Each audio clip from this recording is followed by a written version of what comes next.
really excited about in the work ahead, really building upon our focus on making sure that every family in every neighborhood is sharing in our success. So I also want to thank Director Owens and the Department of Finance and Management, all of our departments and staff that have been so instrumental to getting us here. You'll hear after I speak from Carly Booz, who has been an incredible partner and advocate for really making sure that everybody in this community has a safe, affordable place to live regardless of what they do for a living, and hear more from her about that. So I'm excited to be with you today to share with you that my proposed 2025 operating budget is a balanced budget totaling $1.23 billion. This is, in essence, a growing budget for a growing city. It's truly been something to see our city change and grow so much in recent years, especially when compared to so many others throughout Ohio and across the nation that have struggled to gain a foothold in the post-pandemic economy. As one of the fastest growing cities in America, this budget's scope and ambitions reflect our historic growth, but at the end of the day, it's also about our values, our priorities, and our determination to foster equitable prosperity. My top priorities remain safety, housing, and transportation. We've made incredible progress in recent years along all three fronts. I and the team at the city are very proud of that. But now is not the time to rest on our laurels. Now is the time to build upon the progress we have achieved, all while continuing to provide exceptional city services and making important investments for our future. We have an obligation to be purposeful and intentional in our investments so that we're lifting up all Columbus families and eliminating barriers to upward mobility.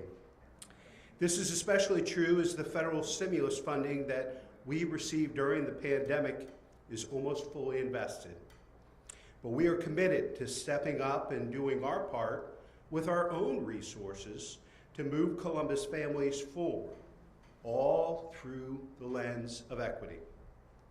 However, for prosperity to take root and fully flourish for all Columbus families, we must ensure adequate safety, security, and stability in every Columbus neighborhood. And we're making great strides in doing just that. I'm pleased to say Columbus is a national leader in homicide reduction. Year-to-date, homicides in Columbus are down 24% when compared to last year. So thanks to the combined contributions of the Division of Police, the Office of Violence Prevention, Recreation and Parks, Public Health, and the Department of Neighborhoods, to just name a few. And a shout out to the residents of Columbus. We've received more tips from the community to increase our closure rates and get the most violent criminals off our streets. The City of Columbus Division of Police and the community is working closer together now than ever before. It also comes down to collaboration and engagement with the community. For all our friends and neighbors and partners doing their part to build a brighter future for their families. By working together, we will continue to implement our comprehensive neighborhood safety strategy and take on violent crime through prevention, intervention, and enforcement. This budget allocates the most significant portion of our budget, $774 million, for neighborhood safety by advancing proven programs, tapping into efficiencies and improvements wherever possible, and strengthening our overall capacity to keep Columbus families safe. Our incredible first responders are key to our momentum. This budget includes $8.8 million for 3 police recruit classes and 1 fire recruit class, adding up to 180 officers and 45 more firefighters to our growing public safety forces to serve a growing city. should be noted that 180 recruits is the most we've ever budgeted for a single year. We can't police our way out of the violence we've seen in the past, but enforcement is a critical part to our comprehensive safety strategy. We need to continue to invest in prevention, intervention, and enforcement for a growing city. While on the subject of police recruits, this budget marks the 4th consecutive year that we funded 3 classes for the Division of Police, a record for our city, and something I first called for back in my 2022 operating budget. There's also $1.4 million for our police and fire cadet classes, which has enabled us to recruit our largest and most diverse classes of incoming officers and firefighters in city history by connecting with young adults who aspire to make a positive difference. And I'm proud to say they're joining the ranks of our public safety forces. At CPD, 18 cadets are currently serving our neighborhoods as officers, with another 5 enrolled at the academy. Over at the Division of Fire, 37 cadets have gone on to become firefighters, and another 9 are in the Recruit Academy as we speak. We're committed to equipping our public safety personnel, newcomers and veterans alike, with the tools they need to do their jobs well and to serve an increasingly diverse community with new resources that will translate text to 911 that are placed in different languages, as well as new capabilities to text video to 911 in the event of an emergency. We're putting $400,000 towards bringing these new systems online. And at the same time, we're committed to continuous improvement. Zone 6, which is where we are here today, also encompasses parts of Linden, Milo Grogan, and the Near East Side, is on the forefront of some of our most innovative efforts. One example to share with you all today, Chief Bryant has been piloting a new program here that devotes the same resources to investigating non-fatal shootings as we would normally be devoted to investigating a homicide. This is about disrupting the cycle of violence, because we know there's a very small population driving the majority of gun violence in this community, and many are repeat offenders. Often the difference between a fatal and a non-fatal shooting comes down to millimeters in medical intervention. This is about catching and stopping shooters before they become killers. So far, this new pilot has helped drive up our case closure rates and support individuals impacted by violent crime. And we hope to expand this program to other parts of our city in the coming years. We're also taking a look at our other prevention and intervention efforts that are already in effect citywide. There's $200,000 for an assessment to expand our alternative crisis response programming and better address the diverse needs of a growing city. This is especially important as the new Franklin County Mental Health and Addiction Crisis Center prepares to open its doors next spring. Our neighbors who are battling mental health and addiction challenges belong in treatment, not in prison or the emergency room. We have an obligation to be there for everyone in our community and to empower them with the support and services they need to thrive in the years ahead. But there can be no discussion about the future of growth of our city without talking about housing. 2 years ago, I announced the Columbus Housing Strategy, which calls on our region to build 200,000 new housing units over the next decade, so we can welcome all the new residents joining our community while remaining an affordable place to live for those who were born and raised here. I'm pleased to report we're already seeing some positive indicators that the housing market is moving in the right direction. Residential building permits in Columbus are on track to be up 21% over the last year, which shakes out to nearly 6,500 new residential units. And we've leveraged our residential tax incentive program to cut down on the time and cost it takes to build new market rate units, while at the same time requiring the creation of affordable housing units within those same developments. This has brought nearly 8,000 new units in total, 1,500 of which are priced to be affordable for Columbus families. Through the voter-approved affordable housing bonds of 2019 and 2022, we've allocated $140 million to build income-qualified affordable housing. To date, we've supported 39 affordable housing developments, which have created 3,000 affordable rental units, 520 of them being permanent supportive housing. In 2025, $4.3 million of this operating budget will be used to staff our housing team as they invest $83 million from the affordable housing bonds, as well as federal programs and grants, all meant to further expand affordable housing options here in Columbus. Additional progress is on the horizon in 2025 as builders continue to use the updated zoning code that was developed and passed earlier this year via the Zone In initiative. The code changes we implemented have the potential to create 88,000 new homes along our city's key growth corridors over the next 10 years. And this operating budget will fund our ongoing pursuit of zoning reform as we explore how our city's zoning code can be further improved to ensure inclusive, affordable, and welcoming neighborhoods for all.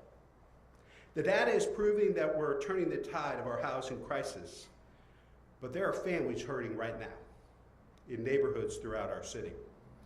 Our housing shortage is enabling bad landlords to exploit vulnerable neighbors, charging too much and offering too little at properties like Latitude 525 or Colonial Village.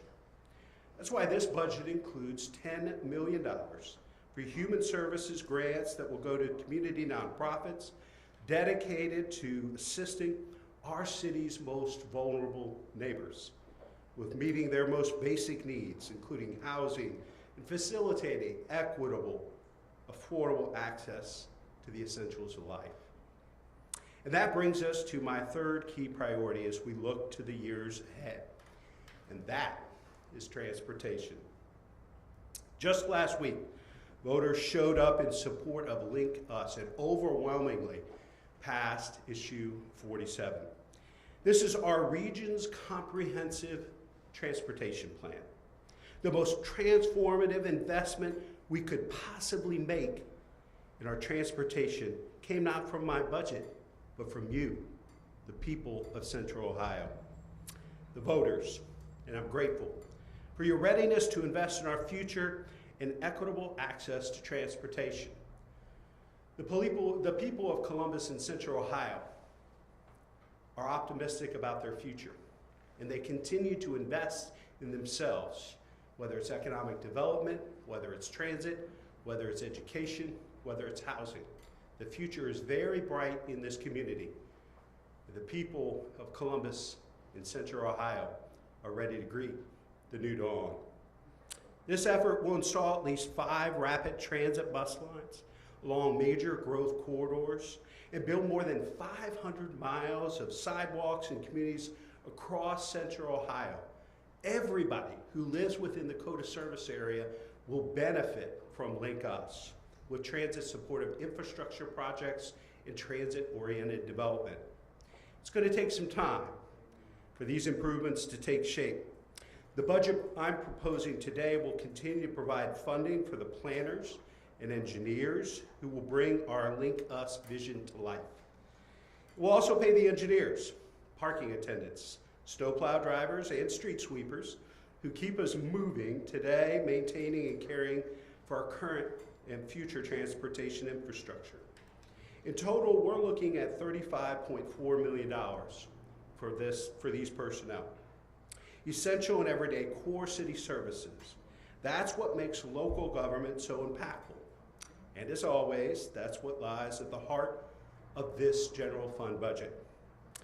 To that end, there's $18.4 million to maintain the city's weekly recycling program, including bi-weekly yard waste pickups. $6.9 million for hotspot inspections to take on illegal dumping. It's been a huge success and something that community and neighborhood leaders have been calling for, and we've continued to grow since we put it in place in 2019.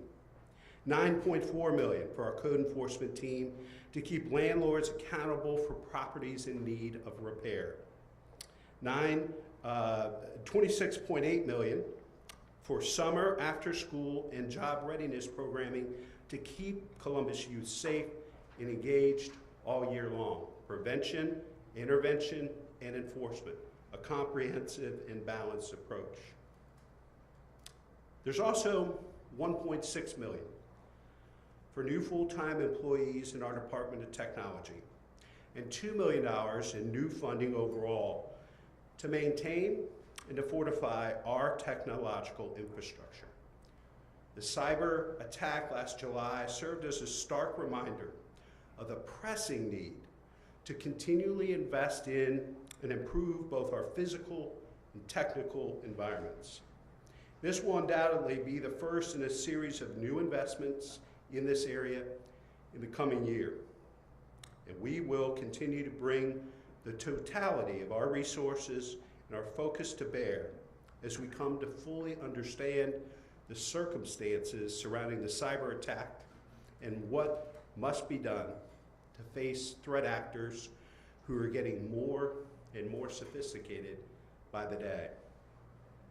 Again, this is about maintaining and accelerating our tremendous progress as a city. We're making smart investments and seeing tangible success.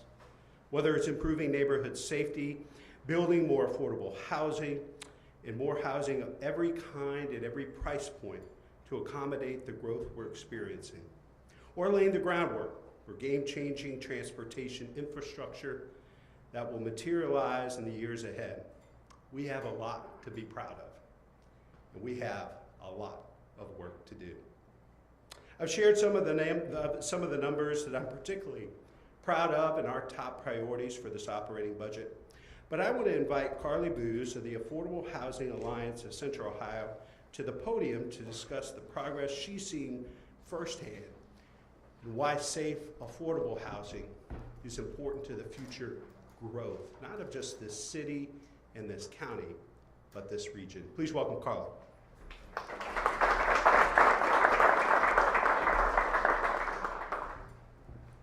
Thank you, Mr. Mayor, for inviting me to represent the Affordable Housing Alliance today. We are a group of 40 organizations that are working collaboratively to close Central Ohio's housing gap, and I have to recognize Dr. Hightower, President Hightower, and the Urban League is one of our influential members. When the mayor did ask me to join today and share some of my reflections on Columbus's progress towards meeting our housing needs, I thought of a passage from one of my favorite authors, Clarissa Pinkola Estes, and she wrote, "It has been proven over the centuries that being different means standing at the edge. It means one is practically guaranteed to make an original contribution, a useful and stunning contribution to her culture." Columbus, together with the rest of the country, has been standing at the housing edge for many years. We, and too many across this nation, have watched evictions rise and housing starts fall. We've seen homelessness creep up and home ownership inch down, and families across the spectrum have worried about whether today is the day they will fall off of that ledge. And it's tempting to watch this and to feel exhausted and to think that these numbers can only trend in one direction, the wrong direction. But doing so forgets that leaning over the edge is the definition of potential energy. It is a powerful catalyst, it is incitement to change, and is the precursor for all progress.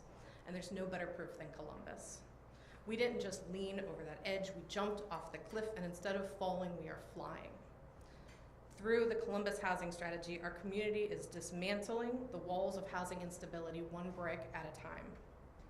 Together, we are updating a zoning code that's been obsolete for half a century, investing meaningfully in our affordable housing infrastructure, protecting our right to be free from discrimination, using housing stability to build routes out of poverty, and clearing barriers on the path to homeownership. and it's working. Every year, fewer and fewer and fewer of our people are living on the brink of housing loss.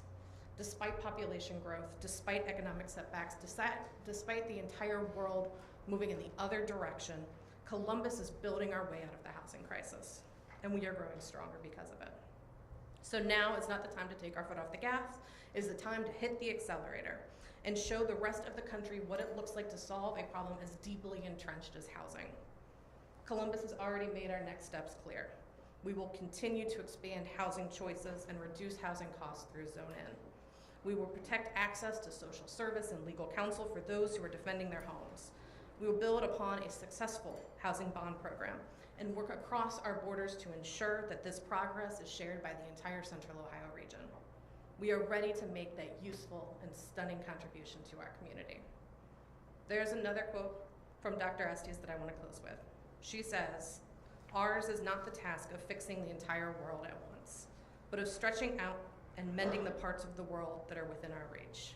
In Columbus, decent, safe, affordable housing is absolutely within our reach, and I am thankful for every day and every leader that moves us closer to that goal. Thank you.